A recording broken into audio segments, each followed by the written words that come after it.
সংসদে উপস্থিত আরেকজন সংসদ সদস্য যে কদাকার কুৎসিত ভাষায় মানে ওয়াজ মাহফিল করেছে, যে কুৎসিত ভাষায় তারা বক্তব্য দিয়েছে, আমি আপনার কাছে এই ব্যাপারে বিচার চাইছি মাননীয় স্পিকার। মাননীয় স্পিকার, আমার ইমিডিয়েট আগে আমার যে সহকর্মী সংসদে বললেন কথাটি, এটি দুঃখজনক নিঃসন্দেহে, কিন্তু মাননীয় স্পিকার আমি আপনার দৃষ্টিতে আরেকটি খবর আনতে চাই। আজকে ডেইলি স্টারে খবর প্রকাশিত হয়েছে এই সংসদে উপস্থিত আমি এবং আমার আরো দুজন নারী সহকর্মীর বিরুদ্ধে এই সংসদে উপস্থিত আরেকজন সংসদ সদস্য যে কদাকার কুৎসিত ভাষায় মানে ওয়াজ মাহফিল করেছে, যে কুৎসিত ভাষায় তারা বক্তব্য দিয়েছে, আমি আপনার কাছে এই ব্যাপারে বিচার চাইছি মাননীয় স্পিকার।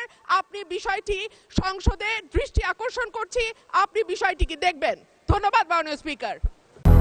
200-র বেশি সার্ভিস ও ফিচারে লেনদেনের সব বিকাশ অ্যাপে সম্ভব। মাননীয় সদস্য, আপনি রুলস অফ প্রসিডিওর পড়লে দেখবেন যে সংবাদপত্রের রিপোর্টিং নিয়ে কোনো পয়েন্ট অফ অর্ডার হয় না। জনাব রুহুল কুদ্দুস তালুকদার দুলু।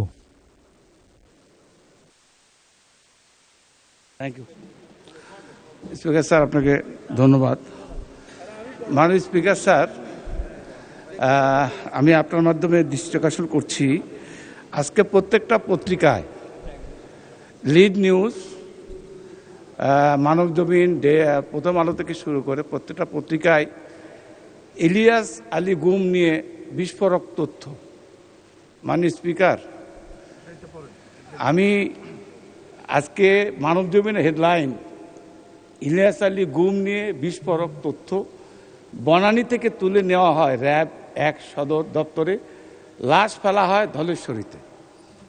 মাননীয় স্পিকার, আমি কথাটা এই জন্যই বলছি যে যে অপরাধ হয়েছে এটা আন্তর্জাতিক অপরাধ, মানবতা অপরাধের কাজ।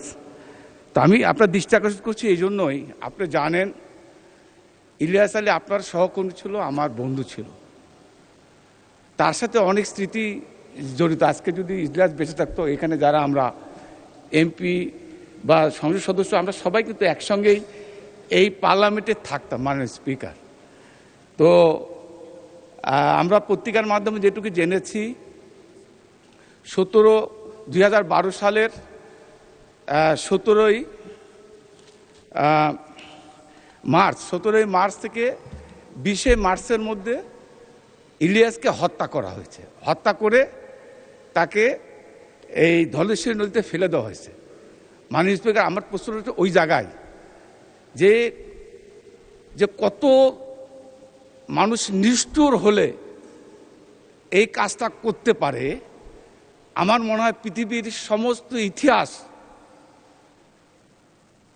মানে কি বলবো ফেল করবে, কারণ শেখ হাসিনা যে কি ধরনের অভিনেত্রী ছিলেন, তার নির্দেশ ছাড়া যেরকম ইলিয়াস আলী গুম হয় নাই, তার নির্দেশ ছাড়া ইলিয়াস আলীকে হত্যা করা হয়নি। মাননীয় স্পিকার, শেষ করেন মাননীয় হুইপ। 21 তারিখে তার স্ত্রী এই পার্লামেন্টে অবস্থান বসা, দয়া করে বসুন। আমি মাননীয় স্পিকার শেষ করে দেবো। তার শিশু সন্তান তার সঙ্গে দেখা করতে গিয়েছে, তাদেরকে সে আশ্বস্ত করেছে যে ইলিয়াসকে খুব তাড়াতাড়ি ফেরত পাঠানোর ব্যবস্থা করবে। মাননীয় স্পিকার, আমি এই কথাটা এই জন্য বলতে চাই।